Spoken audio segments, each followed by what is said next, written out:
Assalamualaikum warahmatullahi wabarakatuh. Bismillah, alhamdulillah, assalatu wassalamu ala rasulillah Muhammad ibn Abdullah. Wa id ataina Musal kitaba wal furqana la'allakum tahtadun. Wa id ataina, dan ingatlah ketika kami memberi Musa kepada Musa kitab wal furqana, dan furqan, la'allakum tahtadun, supaya kalian mendapatkan petunjuk.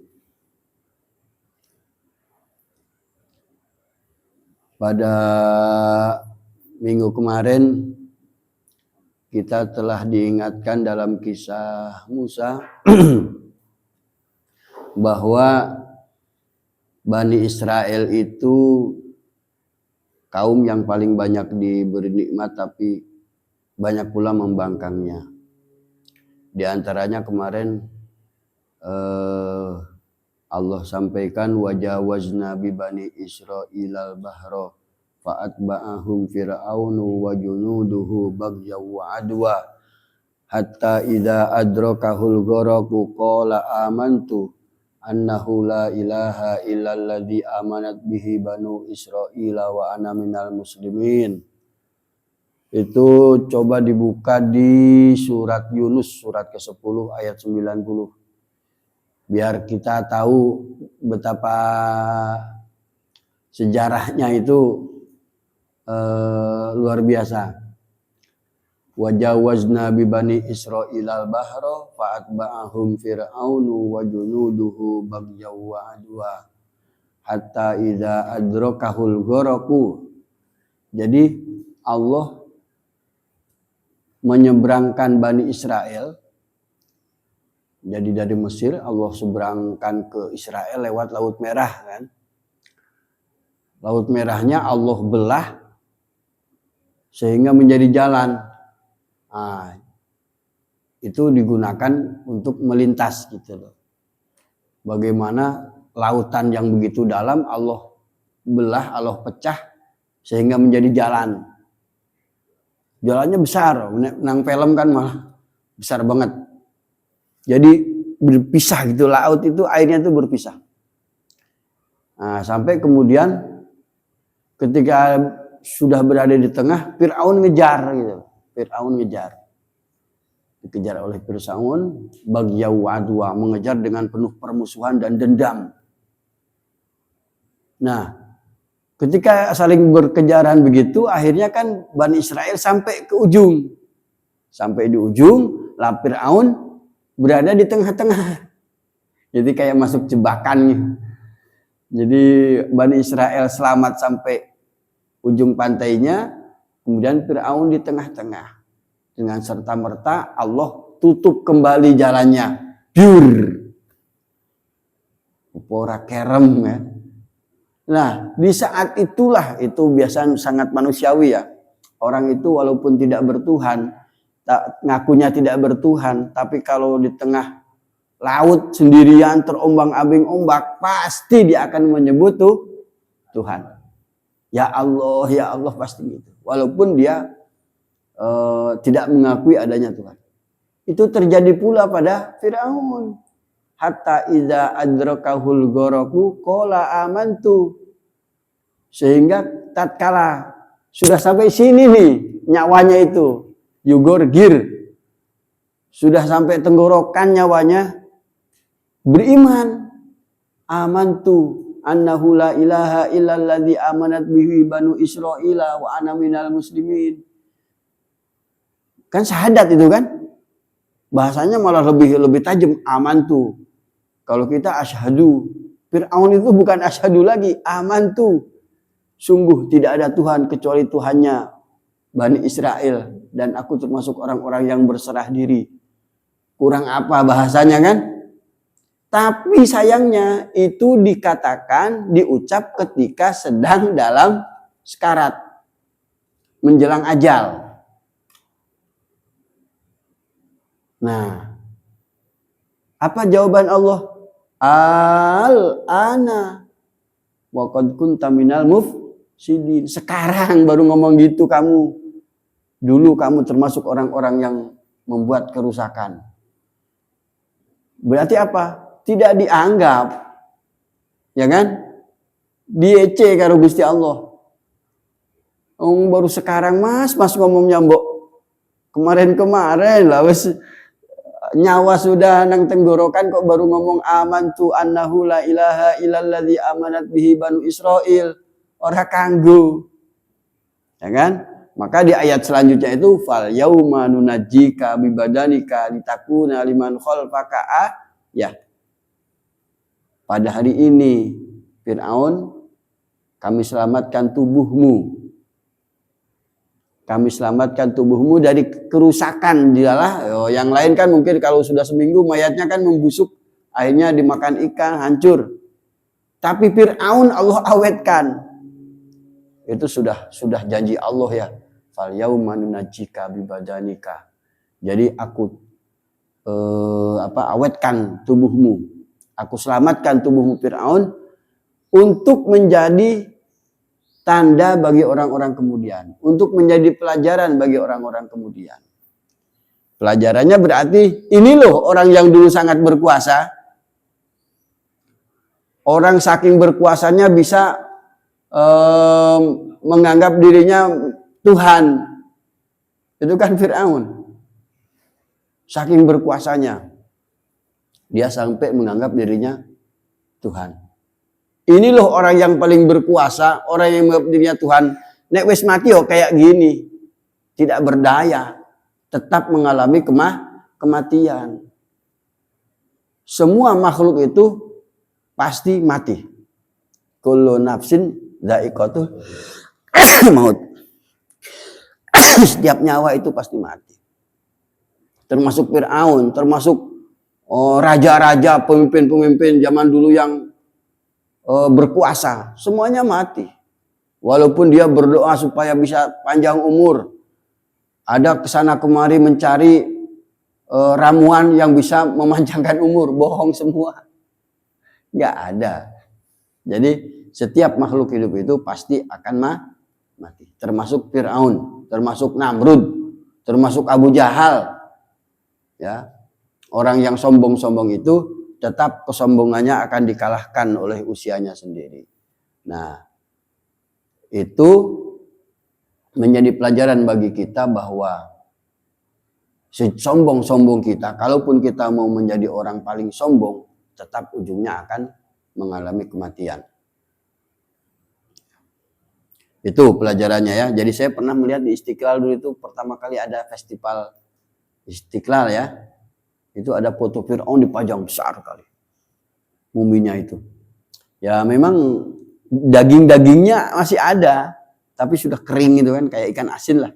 Kayak ikan asin. Yang itu kan sudah ribuan tahun ya. Sudah ribuan tahun. Allah awetkan. Mungkin sampai hari kiamat ya diawetkan oleh Allah.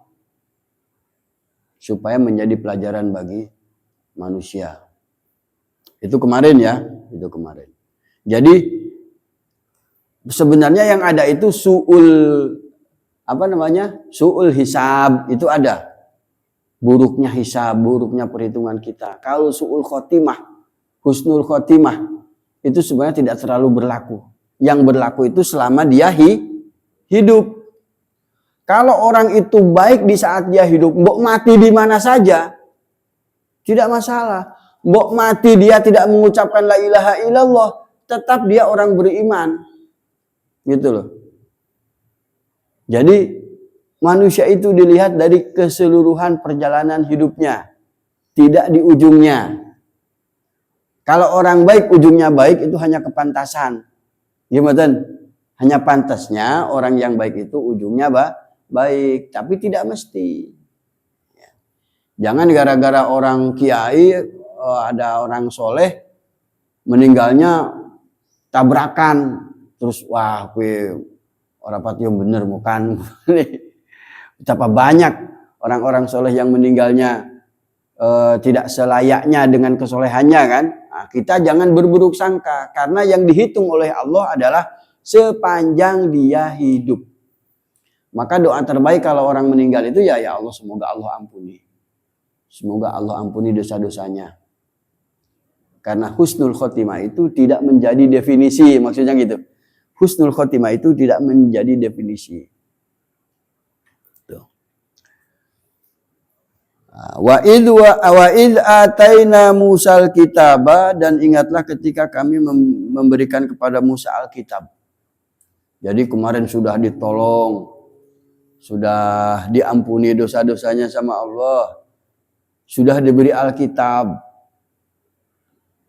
Nah, setiap nabi, ini nanti besoklah, ini nggak cukup waktu, kita akan mencari tahu apa perbedaan nabi. Karena ada nabi, ada rasul. Ya kan? Salah satu yang utama adalah setiap nabi itu rata-rata punya Alkitab. Gitu loh. Punya satu bentuk yang itu menjadi pedoman hidup. Itu nabi. Saya kalau nggak salah pernah menyinggung dulu ya. Jadi terbalik dengan definisi kita. Biasanya kalau kita kan, kalau nabi itu dapat wahyu tapi untuk sekeluarga.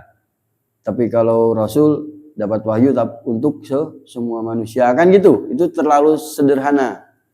Kalau rasul itu kembali kalau di Al-Quran, kalau rasul itu dia mendapatkan perintah penugasan. Nah, rasul itu istilahnya penugasan.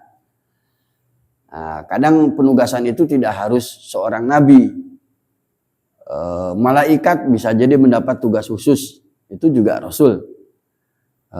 Ada nabi yang untuk penugasan ke mana, ditugaskan untuk satu peristiwa. Ada.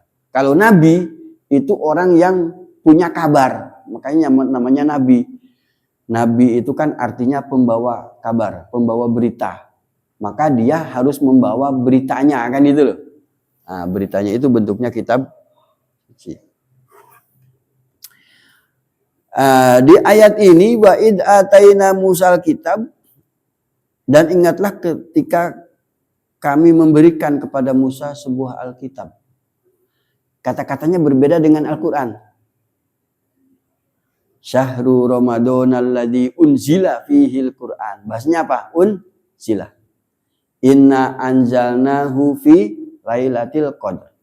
Allah menurunkan. Tapi kalau Nabi Musa itu ataina. Kiro-kiro gitu. Ada beberapa tempat juga unjilah. Tetapi ini ayat ataina Musal kitab itu menunjukkan bahwa Nabi Musa itu mendapatkan wahyu yang sudah berbentuk Alkitab. Jadi sudah mendapatkan berupa lembaran. Kan ada di kisah Nabi Musa yang kemarin saya sampaikan. Walamma roja'a Musa ila qaumihi ghadbana asifa qala bi sama khalaftumuni min ba'di a'ajiltum amra rabbikum wa alqal alwaha wa akhadha bi ra'si akhihi yajurruhu ilaih. Jadi Nabi Musa itu setelah bermunajat 40 hari mendapatkan Alkitab, berarti kan dia mendapatkan Alkitab sudah bentuknya Alkitab, lembaran-lembaran. Lauh wa alqal alwaha disebutnya lauh. Lauh itu lembaran artinya. Berarti kan lembaran-lembaran Alkitab. Maka bahasanya ataina. Beda dengan Nabi ya. Nah, beda. Kalau Nabi Muhammad, Nabi Isa itu unzila. Berarti kan Allah turunkan tidak langsung, tapi sesuai kondisinya. Bertahap. Nah, maka bedanya begitu. Kalau Nabi Muhammad itu ada malaikat Jibril ya, malaikat Jibril yang mengantarkan wahyu kepada Nabi secara periodik. Jadi selama Nabi 23 tahun menjadi Nabi, itu secara periodik mendapatkan wahyu Allah. Wahyunya disesuaikan dengan kondisi yang dialami saat Nabi ada saat itu. Iya, itu kan ceritanya Nabi Musa pergi bermunajat, kaumnya kan dijanjikan aku akan menemui Tuhan untuk mendapatkan kepastian untuk kalian. mendapatkan kitab. Baru ditinggal 2 minggu mungkin gitu loh. Hanya beberapa hari malah dikacaukan oleh Samiri yang kemudian membuat patung anak lembu itu. Nabi Harun yang dititipi, kan sebelum pergi Nabi Musa itu titip, Harun, titip umatku ini jangan sampai mereka tersesat lagi. Karena Bani Israel ini mengkhawatirkan orangnya. Sampai sekarang gampang tersesat. Gampang melupakan apa yang telah Allah berikan. Gitu. Sampai sekarang. Jadi begitu Nabi Musa berangkat malah nyembah sapi. Nyembah sapi, begitu Musa turun kaget. Ono opo iki? Kok rame-rame muter-muter patung? Kan nyembah patung akhirnya kan? Coba.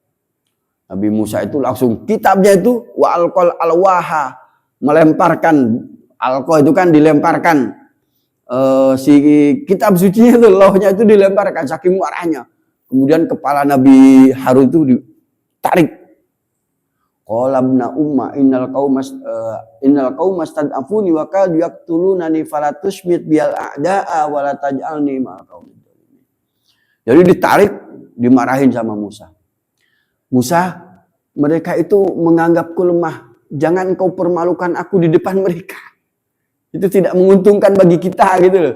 Kalau kamu marah-marah itu tidak menguntungkan bagi mereka. Nah, di saat itulah Nabi Musa juga sadar. Akhirnya Rabbighfirli wa li akhi wa adkhilna fi rahmatika. Nah, itu loh, bersaudara itu begitu. Bersaudara itu saya kalau ingat ini ingat bersaudara. Kalau sama saudara itu, semarah-marahnya kita sama saudara, itu ujungnya Rabbighfirli wa li akhi, ampuni aku ya Allah. Aku telah berlebihan terhadap saudaraku. Ampuni aku dan ampuni saudaraku. Dan masukkanlah aku ke dalam orang-orang yang mendapatkan rahmat-Mu. Oh, marah coba, kitab suci dilempar. Oh, kalau kita sudah murtad itu. Murtad sampai kitab suci sampai dilempar. Saking marahnya ya. Saking marah karena kecewa melihat kaumnya itu baru ditinggal beberapa saat sudah menyembah anak lembu. Nah, padahal Nabi Musa bermunajat itu untuk memberikan pedoman kepada Bani Israel.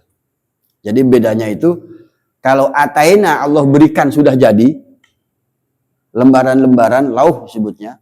Kalau unzila itu diberikan secara periodik lewat utusannya.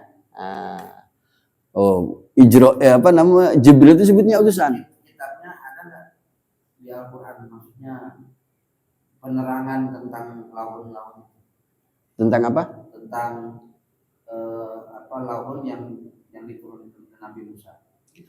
Itu tadi walqal alwaha. Ya, maksudnya apa saja yang perintah? Perintah-perintahnya itu diantaranya kalau di Perjanjian Lama itu ada disebut istilah Ten Commandment. Ada 10 perintah Tuhan. Taurat itu. Di Taurat itu, di lauhnya itu. Itu 10 perintah Tuhan. Tapi kalau sekarang masalahnya kitab suci Taurat itu sudah dikodifisikan dalam satu di Bible. Sebutnya Perjanjian Lama. Isinya itu ini semua. Nyanyian-nyanyian semua. Nyanyian rohani oleh bahasa orang. Dijelaskan nggak? Ada, nanti di surat Al-An'am. Di surat Al-An'am kalau tidak salah ada 10 Commandment. Belum sampai masih jauh. Nah, tapi diantaranya itu ya tidak boleh musyrik, tidak boleh membunuh, tidak boleh mencuri. Ada semuanya di situ. Itu pokok-pokok yang juga sebenarnya bagi kita juga. Tapi ada istilah 10 Commandment itu 10 perintah Tuhan. Itu kalau di Papua di banyak tulisan-tulisan. Jadi sama, intinya kan perintah Allah itu terhadap agama samawi, milah Ibrahim itu kan sama, hampir sama pada pokoknya. Karena agama tauhid ini sama sejak zaman Ibrahimnya. Nah, kitab Taurat zaman sekarang yang saya tahu itu adanya di kitab Perjanjian Lama sudah dalam bentuk syair-syair. Maka kan dikecam sama Allah kan. Al-Quran ini wa ma huwa biqauli syair. Al-Quran itu bukan syair, jangan sampai terjebak kemudian berubah-ubah menjadi seperti lagu. Ya kan? Al-Quran ini bukan bentuk lagu-lagu. Al-Quran ini isinya adalah perintah Allah, isinya adalah larangan Allah. Cara membaca kamu sebagaimana kita membaca biasa. Sebagai membaca kayak prosa gitu loh. Jangan kemudian dibacanya menjadi sebuah lirik lagu. Karena ini bukan lagu. Karena kalau lagu itu kan konotasinya kalau di Al-Quran itu wasyu'ara'u yattabi'uhumul ghawun alam tara annahum fi kulli wadi yahimun. Orang yang suka menyanyi itu cenderung lebih mudah untuk setan mempengaruhi. Itu orang yang bernyanyi, kecuali illal ladzina amanu wa amilus sholihat di surat Asy-Syu'ara nanti itu ada. Kecuali orang penyanyi-penyanyi yang memang beriman, yang beramal soleh disebutkan di sana. Tapi Al-Quran itu bukan lirik-lirik sebuah lagu. Bukan. Kitab suci itu tidak ada yang lirik lagu. Tetapi kalau kita baca di perjanjian lama, isinya kidung semua. Kidung itu artinya nyanyian. Mereka menyebut nyanyian rohani. Nah itu berarti kan semacam dulunya itu kayak Al-Quran kita berbahasa Arab kemudian diterjemahkan. Terjemahannya inilah dibikin seperti lirik lagu gitu loh. Penyesatannya di situ. Jadi perubahan-perubahannya. Maka jangan heran kalau di gereja-gereja isinya nyanyian-nyanyian. Padahal seluruh kitab Allah itu tidak ada yang dalam bentuk nyanyian. Itu ya, jadi Nabi Musa itu diberi Alkitab wal furqona dan furqon. Furqon ini kalau dalam Ibnu Katsir itu disebutnya kemampuan untuk membedakan antara yang hak dan batil. Bisa memisahkan ini benar, ini salah. Bisa membedakan ini tulus, ini penipuan. Itu furqon. Setiap nabi rata-rata mendapatkan furqon. Nah, kita juga bisa mendapatkan furqon. Kalau dalam hal ini gampangnya gini. Ketika Al-Quran itu juga, kitab suci kita ya, Al-Quran itu kan syahrul Ramadan alladzi unzila fil Quran hudal linnasi wa bayyinatin minal huda wal furqon. Petunjuk, penjelasan terhadap petunjuk dan furqon. Furqon itu Al-Quran menjadi pembeda. Menjadi pembeda terhadap segala persoalan. Jadi kalau kita melihat umpamanya disodorkan dua pernyataan, yang satu Al-Quran, satu bukan Al-Quran, maka kita milih yang mana? Al-Quran lah yang hak. Dia memisahkan dengan yang batil. Jangan seimbangkan Al-Quran dengan yang lain, jangan sejajarkan. Nggak boleh. Al-Quran itu tanzilum mir rabbil alamin, turun dari Tuhannya semesta alam ini, bukan bikinan manusia, bukan karangan Muhammad, bukan. Maka dia tidak boleh disejajarkan. Sampai-sampai Nabi Muhammad itu diancam.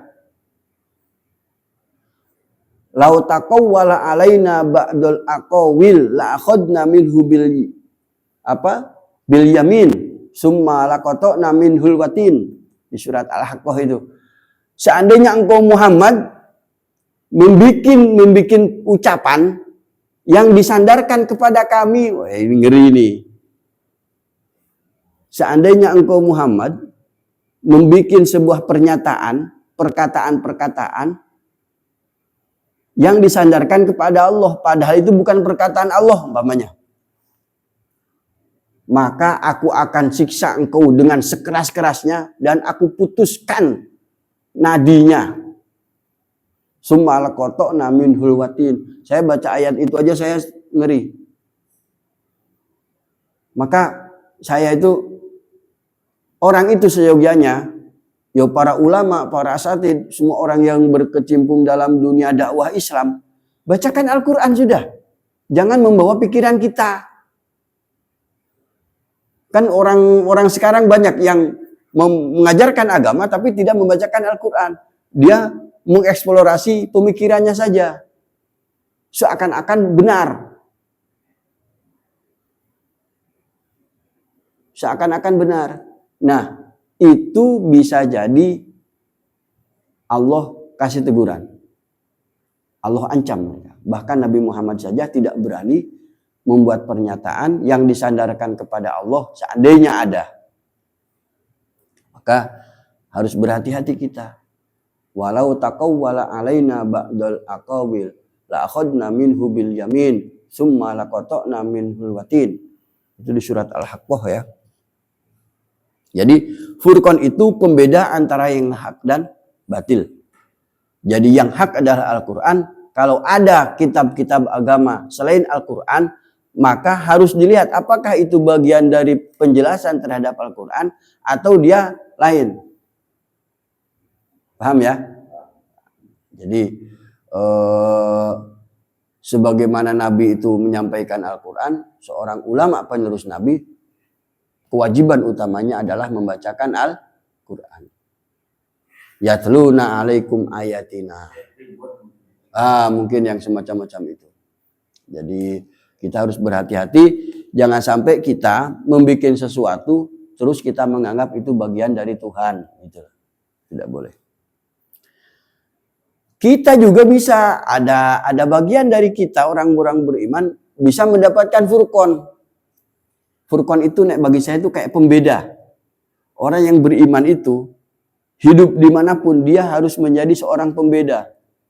Kalau dia hidup di komunitas masyarakat umum, dia akan menjadi orang yang bisa memberi solusi terhadap masyarakatnya, bisa jadi teladan terhadap komunitasnya.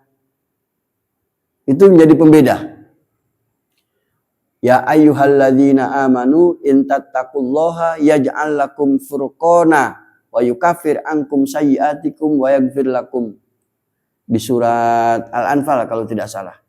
Hai orang-orang beriman, kalau kalian bertakwa kepada Allah, dalam arti takwa sebenarnya ya, maka Allah akan menjadikan kamu itu furqan. Coba saja, ada beberapa kiai umpamakan, ada beberapa orang yang hidupnya itu sudah khusyuk, muraqabah kepada Allah. Itu dia biasanya kalau kita nyebut waskita gitu loh. Waskito nek ungki ya. Jadi saucap-ucapannya kadang menjadi kun fayakunnya Allah. Itu ada. Jadi al-arif billah. Jadi orang yang sudah muraqabah kepada Allah betul-betul bertakwa, Allah akan memberikannya furqan. Datang tamu dia sekilas mungkin ya dari bahasa tubuh, dari bagaimana. Ini orang bermaksud tidak baik, dia tahu. Walaupun tidak akan dibilang, tidak akan dikatakan. Itu furqan. Pembeda. Nah, kita seharusnya juga orang-orang beriman yang mendapatkan furqan Allah. Cuma syaratnya itu tadi, takwa. Takwa itu kan kalau di pembahasan kemarin kan kriterianya kan banyak. Bayangkan orang bertakwa itu mudah memaafkan, tidak mudah marah, bisa berderma, memberi di saat sulit dan di saat lapang. Wangel-wangel itu. Ya kan di surat Ali Imran itu coba.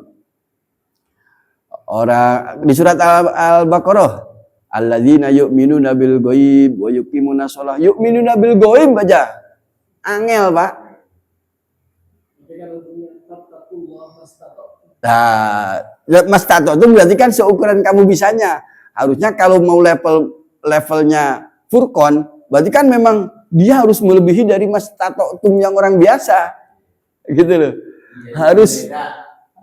Dia harus ke level lebih tinggi dari orang biasa. Nah, saat itulah Allah kasih furqan. Jadi saya membayangkan furqan itu seperti itu, pembeda. Orang beriman dimanapun akan menjadi pembeda. Nah, maka Nabi Musa ini Allah beri Alkitab, Allah juga beri furqan. Nabi Muhammad Allah beri Alkitab, Allah beri furqan. Umat Muhammad bisa mendapatkan furqan. bisa mendapatkan Furqan. Nah, kalau kitab kan nggak mungkin dapat selesai dengan Al-Quran, tapi Furqannya Allah bisa. Nah, ini yang harus kita kejar.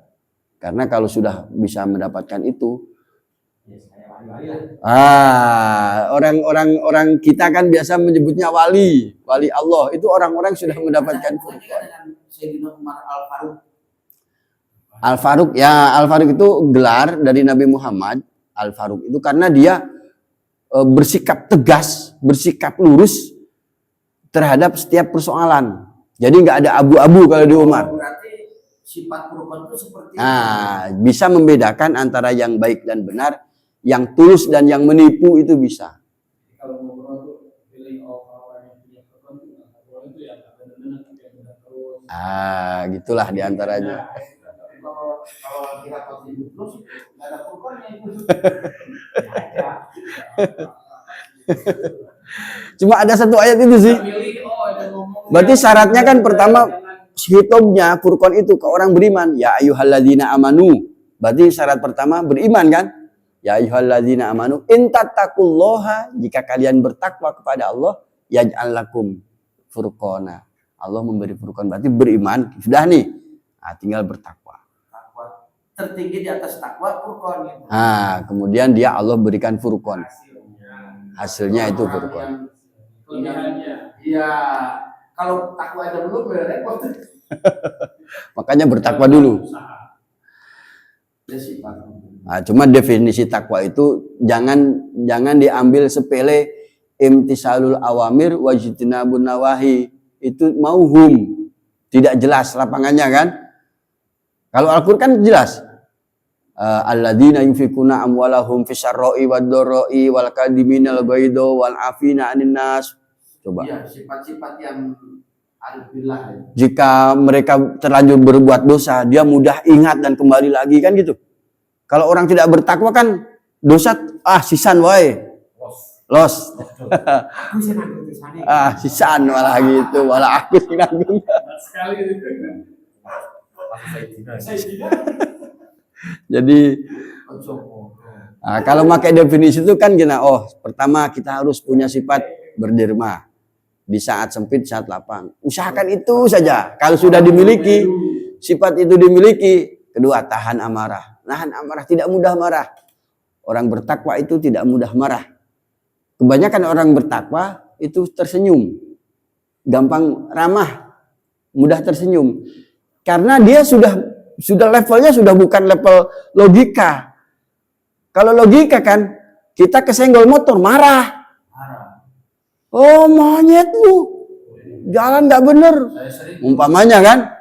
Tapi kalau orang yang sudah levelnya bertakwa, tidak ada sesuatu yang terjadi pada kita kecuali illa ma kataballahu lana huwa maulana. Itu saja sudah membuat ora apa-apa kersane Gusti Allah. Ya kan? Dia akan lebih mudah menerima. Orang bertakwa itu murah senyum, terus tidak mudah marah. Kalau sudah itu kena nih ya, saya sudah dapat sifat itu, alhamdulillah. 5 tahun terakhir nggak pernah marah. 5 tahun terakhir nggak pernah marah, wis wali temenan itu. kita itu sudah belajar. Saya itu kadang belajar untuk tidak marah. Tapi nek wis krungu omelane bojo, aduh. Orang kuat. Tidak marah terus harus menyakiti. Jadi satu-satu kita ambil, kita kita pelajari, kita puhit kalau bahasa Sunda ya. Kita telateni supaya itu menjadi sifat kita. Satu-satu ambil. Itu yang tadi saya ceritakan. Yu'minuna bil ghaib itulah angel. Ya kan? Kadang kita ada mau korupsi umpamanya, orang korup, wah ini lagi butuh tapi ini piye gitu kan. Padahal Allah kan melihat. Tidak kita lihat tapi Allah Maha melihat kita. Dari 8,8 jadi 8,80. Tambahin 0 siji wae, guys. Wis lain cerita. Jadi yu'minuna bil ghaib itu meniscayakan orang beriman itu di saat dia ramai, hiruk pikuk, dan di saat sepi sama berimannya. Di saat sepi ya dia hati-hati, di saat banyak orang juga hati-hati. Itu saja angel, Pak. Nah, iso seperti itu aja, Masya Allah. Kalau ada orang, ada Jumatan, kita pakai jubah, pakai wangi-wangian. Tapi di saat sholat sendiri, alah, sae. Itu kan sudah membedakan. Berarti kamu akan berbaik-baik penampilan kalau di depan manusia. Wajib, tapi ada orang saya lah. Kadang kalau ketika sendirian itu kadang menyepelekan gitu loh. Kalau di rumah mah pakai Kaosan, kadang kaosan. Masya Allah, semoga Allah ampuni. Semoga Allah ampuni. Kadang kita cari simpelnya ya. Ya semoga Allah Maha Pengampun lah. kan alibinya kan yang penting suci gitu. Nah, itu. Yang penting suci nutup aurat. Enggak usah gitu. Ini yang paling pokok aja. Di saat banyak orang kita bertakwa, di saat sendirian kita nggak bertakwa atau bertakwa lah. Ya itu maksudnya tadi itu. Nah, itu yang susah itu. Kalau salatnya di rumah, lupa ini tuh menghadap Tuhan, jadi ya biasa aja. Tuhannya disepelekan. Takwanya itu sama. Misalnya disepelekan. Yang penting sholat. Yang penting sholat.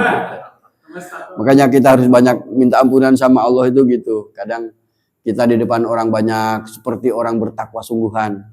Tetapi kalau sendirian itu berbeda. Nah, orang bertakwa, yu'minuna bil ghaib, beriman kepada yang maha gaib. Artinya Allah itu di setiap keadaan kan hadir.